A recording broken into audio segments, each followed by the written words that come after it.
Hi everyone, New York Times bestselling author Jamie Brumfield, and I'm coming to you today to talk to you about, it's Writing Wednesday, Writing Tip Wednesday. And so we're going to work on River's Fire together, right with me, right? We're going to work on River's Fire, but I've actually been reading Save the Cat, ! Writes a novel. And so I did a video last week about is this character worthy of a story? Something that is covered in that book. And so I'm going to do Act 1 beat sheet for River's Fire from the Save the Cat! Writes a book. And so I will link up this book in the video description. So in case you want to get it, grab it. I am doing the audiobook. I love audiobooks.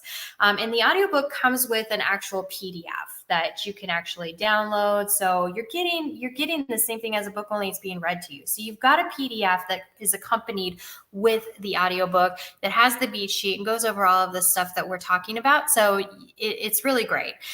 So let's go ahead, and for this video, for Wednesday tips, writing tips Wednesday, we're going to write together. So I'm going to talk to you about how this beat sheet works with River's Fire and how River's Fire works with this beat sheet. Sound like fun? All right, let's get comfy.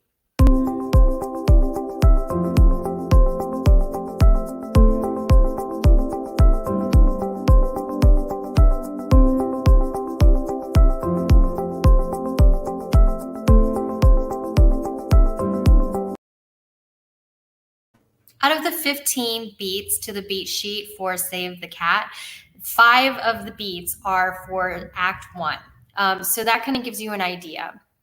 And I'm going to go over those 5 beats with you and kind of relay how this pans out with River's Fire. For many of you know that I'm writing River's Fire, and this is for our River's Fire specific vlog as well as our Writing Tip Wednesday, because we're writing together. But so many of you know that I'm already in the middle of writing River's Fire. There have been some ups and downs this whole time writing this book.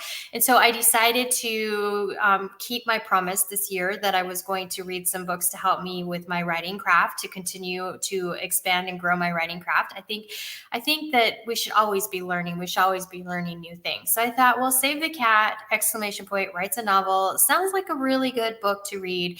Even if you've already started the book, you can go back and work the beats, and you can work the beats through to help you with plotting. And that's really what this is about, is plotting a fun, energetic story that actually hits all the points that are looked for in the industry. Now, you all know I do self-publishing. I have been published before with small press, but I prefer to be self-published. I have 30 books. I'll link up those books in the video description below if you want to check any of those out. I write paranormal romance, paranormal mystery, and I have a couple sci-fi romance. I have one paranormal romantic comedy series as well. And I have a ghost whisperer kind of series, it's called Ghost Connection. She's a medium. She's a new adult medium, so she's in college. So I have those series. I have quite a few books out there, and yeah, so I have a lot of experience writing books. My review's been pretty good. I'm usually between a 4.5 to a 5 on most of my books. Some of the lower, less reviewed books might be a little bit lower. I don't think anything's gone below a 4.25. I could be wrong. I haven't checked my reviews lately, but I do pretty well. My books do pretty well. New York Times bestseller. So, I've been around the block when it comes to writing and publishing and getting books out there and putting out commercialized fiction, because that's what I write. I don't write literary fiction. I write commercialized fiction that people like to read. For the most part. Of course, you're always going to have people who don't like your books. It's just the way the industry goes. Not everybody is going to be a fan, but for the most part, I have great fans. My fans love my books. They email me all the time looking for new books. And when I took that 3-year hiatus, I got a lot of emails. So that tells me I'm doing something right. All right. So when it comes to doing or just stepping back and working on your plot again and how you plot, it can be a little difficult, but I feel that sometimes it's just good to get out of your comfort zone and try different things. And that's what I'm doing with Save the Cat! writes a novel. So Save the Cat, exclamation point, was originally published as a screenwriter's book for people who wanted to write screenplays for the Hollywood industry. Save the Cat, exclamation point, exclamation mark, writes a novel is about focusing in on how to write a exciting novel. And she really does a really good job as you're going through the book, talking about all the different genres. She gives you 10 different genres. I mean, all the genre, basically, you know, something we've all said, there's nothing new under the sun. But we make it new by changing the story for our that comes from us and making it our story. So there, you know, you can look at in the book she talks about, and that's another video in itself. She talks about how there's nothing new under the sun. If you're writing something, it's not going to be new. It has been published at some point or time in the past in a different way. Just the story genre, the idea, that kind of thing. Not your story. I'm just saying similarities in your story are going to be seen from, you know, have been written in other books. And it's not that you're copying it. It's just that there's nothing new under the sun. It's just how you turn it into your own and making it your own when you're writing. So I hope I made that clear. There's nothing new under the sun. It's probably something similar has been published probably before. It doesn't mean that you've even read it. It just means that there's probably been published before or been told before. There's retellings of all of these fairy tales out there. There's retellings of all kinds of stories. Your book that you're working on is most likely a retelling of a story that has happened somewhere in the world somewhere. But that doesn't mean it's not original, because it is original, because it's your work. It's what you're putting together. But when you're working on plotting, if you want to be more commercialized and make your fans excited about reading your books because they know that you follow a certain structure, then Save the Cat might be something you'd want to consider. I have read the book. I am reading it again, and I'll probably read it a third or fourth time, just narrowing down on my genres and the things that I do. And I'll do a few more reviews on this, just like, you know, write with me kind of things where we talk about different things. We've still got Act 2 and Act 3 to do, as well as the 10 genres, as well as, you know, the stories, the specific storylines that people look for, all of that. So there's a lot in the book. So if you want to read it, definitely get it. I highly recommend it. I am going to probably give this a 5. And I usually give books 4 to 5. This one is definitely one of my favorites. I will definitely rate it a 5. Audiobook wise, it is superb, and it's probably one of the best audiobooks I've read, especially the accompanying PDF and everything else. I think it was really great. So that is my review for Save the Cat, exclamation point, writes a novel. Now let's talk about the exercise that it's called the transformation test, or it's basically the beats. And we're going to talk about Act 1 beats and I'm going to relate it back to River's Fire. So I've already written most of that. Pretty much for Act 1, Act 2 have all been written, and we're working on the final act now.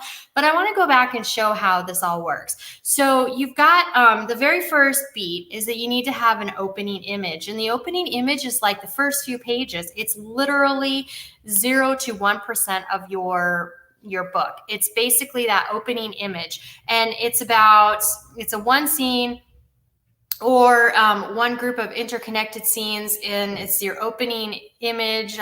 It's basically showing, are you showing, are you telling? Make sure that you're showing and not telling. We know what that is. And if you'd like to see a video on showing and not telling, let me know in the comment section below and I'll do one of those. Is there one or more of your hero's flaws evident in the scene? So really it's just about that opening beat. My book, with this one, it's the third in a series, and while you can read each one individually without having to read any of the others, it's a standalone book in the third of the series.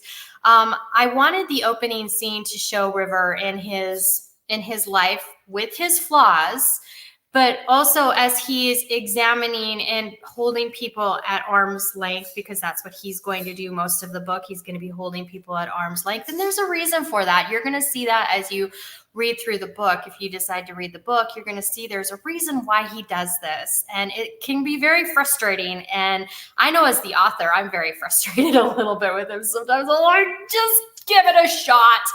But there's a reason why he does this. And so keep that in mind as you're reading it. So he is in the opening scene, the opening image, he is in his office watching his 10 bachelorettes set up camp out at the pool area. Basically, he told them, hey, I want to know if you guys can rough it. So I'm going to make you guys stay. This is prior to, you don't see this, but this is the conversation that led up to this opening scene that is not in the book, but it's just basically, you'll get it, that's the conversation that was had. But he basically put them all, instead of letting them stay in his mansion, in his compound, he put them out to set up tents where they have to set up their own tents in heels.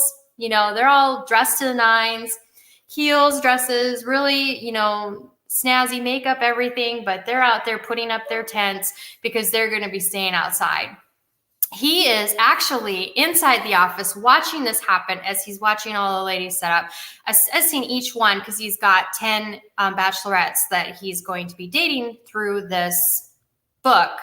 And he's assessing each one, going over in his mind, the files that he's already read on them.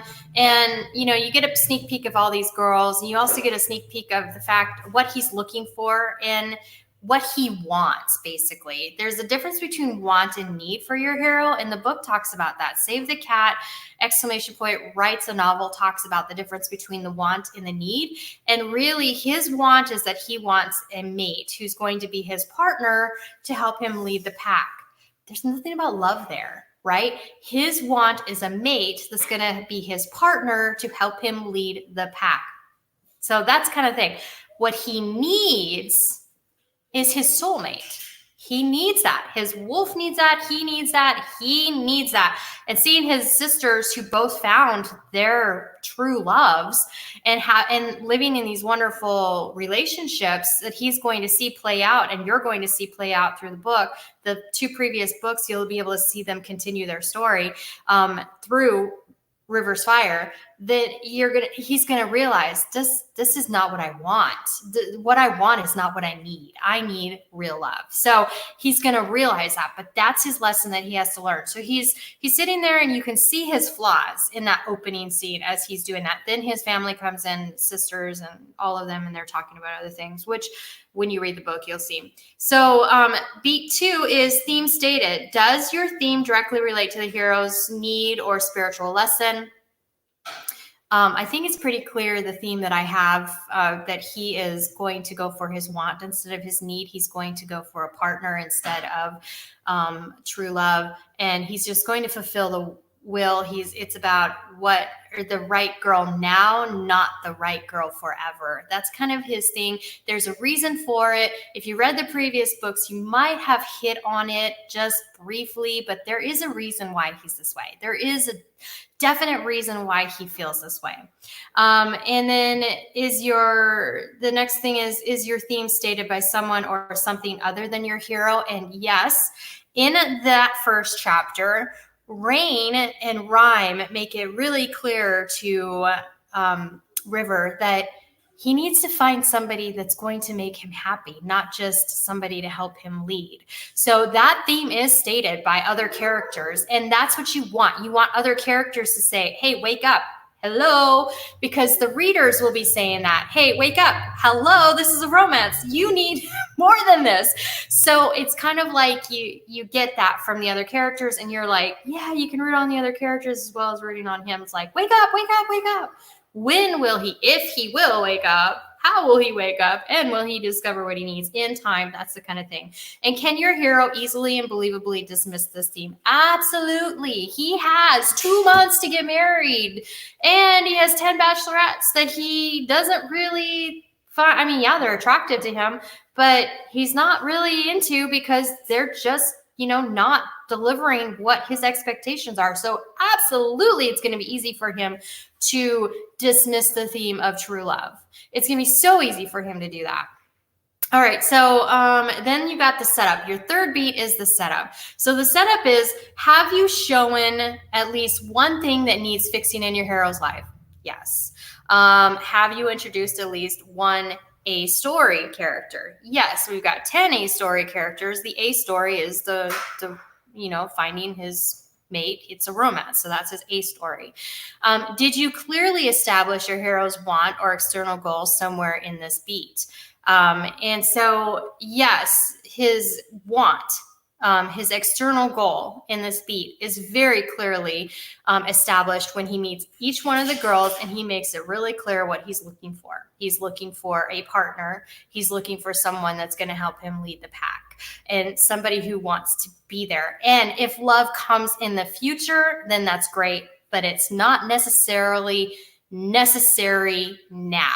So that's what he makes that really clear with them, because these ladies are, like, biological clock is ticking, they're there to get married and find true love and happiness. And so they're going to have to make decisions like, is this what I want? Is this the kind of man I want to marry? That kind of thing. And do I have time to do this? Because, in the paranormal world, it's very interesting. Remember, this is a paranormal book. So you've got that piece too. So yes, that's in this beat. Have you shown your hero in more than one area of their life?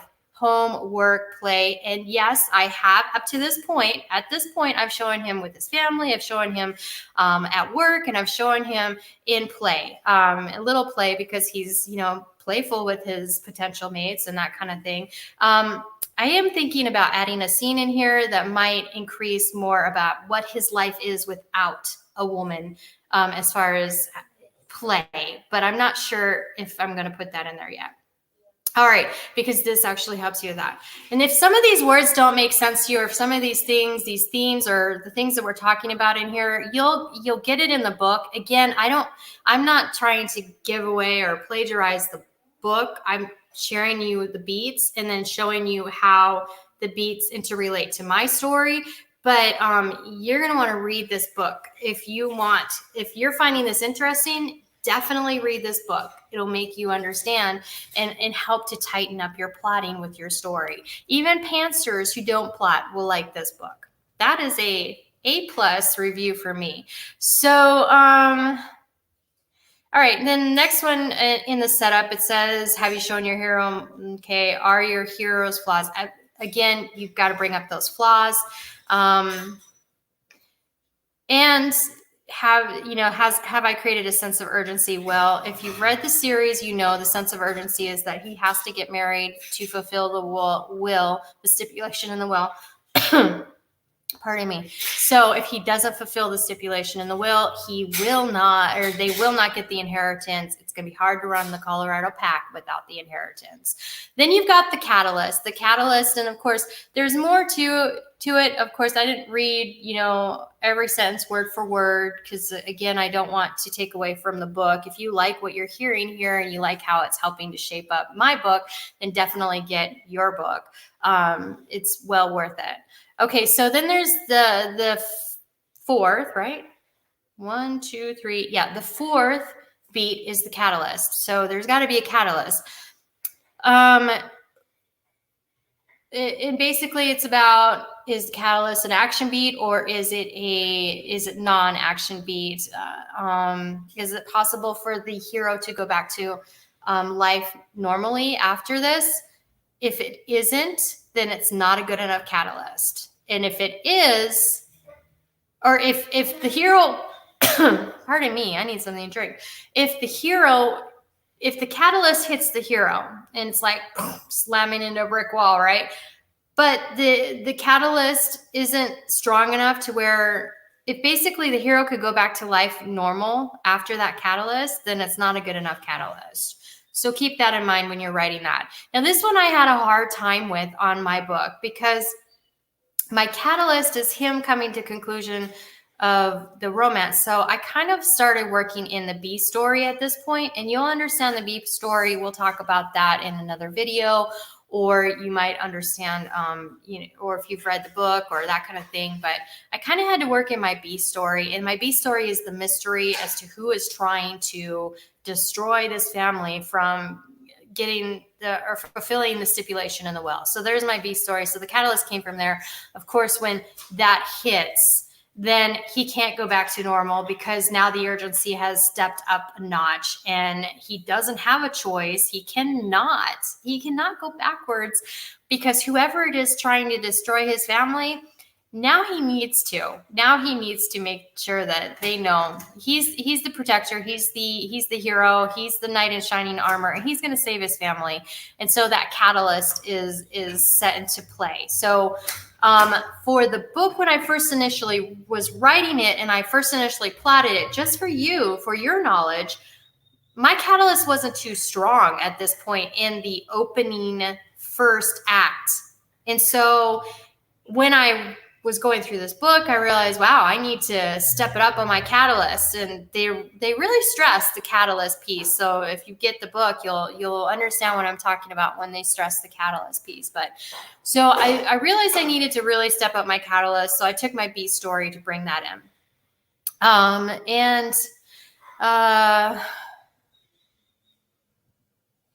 So the beat is about making sure that catalyst is going to make it impossible to go back to the norm. And of course, there is the other piece to the catalyst in my book, in the fact that he does only have 2 months to get married. He does not have a choice. So he cannot go back to being a single bachelor at this point. There's just no option unless he wants to basically say, okay, whatever, stipulation, no stipulation, take the money away from me, take the inheritance away, take away our compound, take away our family land. I mean, he's going to lose everything. And his sisters are going to be royally mad because they were forced to get married and find their mate, and they weren't ready to do it either. If you read the other two books, Rhyme's Reason and Rain's Thunder, they weren't ready to get married. Rain was in college. She was like farthest thing from trying to get married. And Rhyme, as analytical as she is, she was like, it was not in the cards for either one of them. So they're going to be pretty upset too. So that piece will come into play as well for the A story. So you got your B story and your A story. All right. And then the fifth beat is the debate. So what they're basically saying, this is the time for the hero to come down and come to or debate with what's going on and what's going on in his life and what he needs to do and figure out his next steps, basically. And that's pretty much how it works. Now, River realizes that he has to get married. He needs to push along. In this story, River realizes he needs to get married. He needs to push the games along. He needs to make it go a little bit faster than what he was planning, because he is going to make it very clear to whoever's trying to destroy his family that this is going to happen whether you like it or not. So this picks up the urgency in the games and picks up the flirting and the romance and all of that kind of stuff. But still, there's still that flaw of he keeps everybody at arm's length. So yeah, so that's really kind of the first act of the Save the Cat beat sheet. And that kind of gets you going, so you kind of understand. So I wanted to share with you how this Save the Cat beat sheet caused me to kind of mold my story, River's Fire, which is what I'm working on now, to give you an idea of how well it can do for your story. So if you decide to try this book because of this review, let me know in the comment section below. I'd really appreciate it. I'd love to hear if this helped you in deciding to try this book. Again, 5 stars for me. And I haven't even talked about other aspects of this book, which we will do in other videos. So I'm really excited to see how River's Fire chalks up to what I've written before in comparison to the following this beat sheet and seeing how if there's a difference. And I'm really excited to see if my fans see a difference between Rain's Thunder, Rhyme's Reason, and River's Fire, because Rain's Thunder was written before I did any kind of focus on writing. It's a very popular book. People really love it. Rhyme's Reason was written after I took a masterclass with James Patterson on writing mystery, really. So there's a lot of mystery in that book. And this book, River's Fire, is being written with the Save the Cat ! Writes a novel. So I'm really excited to see how these three are different and if fans notice the differences. And if I notice the differences as well, Michelle, if you notice as my editor, if you notice the differences too. So, okay, so that is it for me on this one. If you like what we talked about so far, go get the book and work along with me. Next week on Wednesday's writing tips, we will talk about the Act 2 beat sheet and how that caused me to change up River's Fire as I'm writing it, and the kind of changes that I'm making. Like I said, you can get this at the beginning of a novel. You can get this as you're working through a novel. If your plot is just not solid enough and you feel it's not solid enough, this is a great plotting tool to use. Highly recommend. Yeah, I mean, total 5 stars. I know I only gave you a small piece of what's in this book, but really, if you liked it, go get it. Let me know in the comment section below. All right, so that is it for me. I am New York Times bestselling author. If you are Jamie Brumfield, if you are new to the channel, please be sure to subscribe and click the bell to get notified when new videos become available.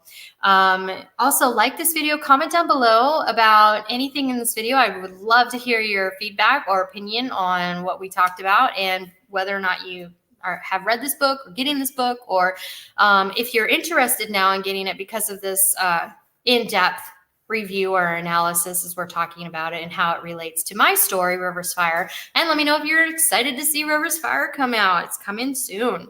All right, so let me know all of that down below. So I'm New York Times bestselling author Jamie Brumfield. Thank you for escaping into the paranormal with me. You can check out all my books on Amazon. I've linked them up in the video description below. I also link up this video or this book so that you can go ahead and check out Save the Cat Writes a Novel. And yeah, I guess that's it for me today. I will see you in our next video.